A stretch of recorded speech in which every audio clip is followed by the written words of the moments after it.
خدایی 42 کیلو کاهش وزن چقدر آدمو خوب میکنه. بازوامو مچ دستمو. سلام به دوستای قشنگم، من مونا کمالی هستم که مجموعه کمالی اسلیم دارم. اومدم که اصلا امروز اینجا راجع به مجموعه کمالی اسلیم یه ذره توضیح بدم، یه ذره بیشتر با هم آشنا بشیم.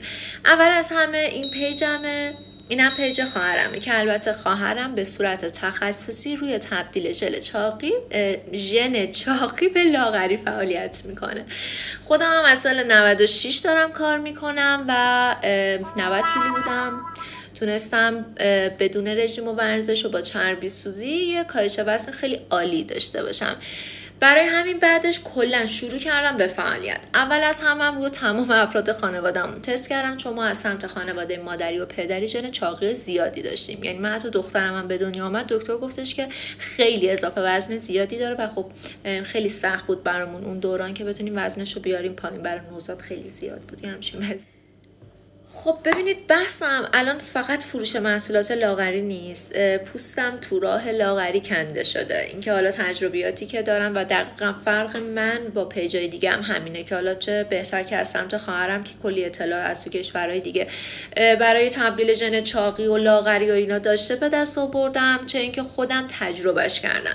و ببینید، شما قرار نیستش که با البته بذار نشون بدم، قرار نیست شیشه استفاده کنید، آمفتامین نداره، محصولات کاملا گیاهیه. و خب خدا رو شکر کلی هم مشتری دارم. دوست دارم که منو دنبال کنید، چون قراره مصاحبه حضوری داشته باشم با چند تا از افرادی که کاهش وزن خیلی زیادتر داشتن. یعنی 110 کیلو 120 کیلو داشتیم ما مراجعه کننده و خیلی دوست دارم که توی هفته‌های آینده باهاشون یه مصاحبه حضوری داشته باشم. اگه دوست داشتین حالا یا اینستا یا اینجا منو فالو کنید که بتونیم بیشتر با هم در ارتباط باشیم. خیلی دوستتون دارم. پیجم واقعا داره از مشتریا منفجر میشه. با اینکه 10 تا ادمین دارم، 3 تا پیج جدا دارم، خدا رو شکر واقعا تا الان پیج من برنده این بازی محصولات لاغری بودیم. قطعا توی ریلزهای بعدی، پستای بعدی من از حالا خودم و محصولات قطعا بیشتر صحبت میکنم. این برای ابتدای پیج و برای شروع بود. خیلی دوستتون دارم. فعلا خداحافظ.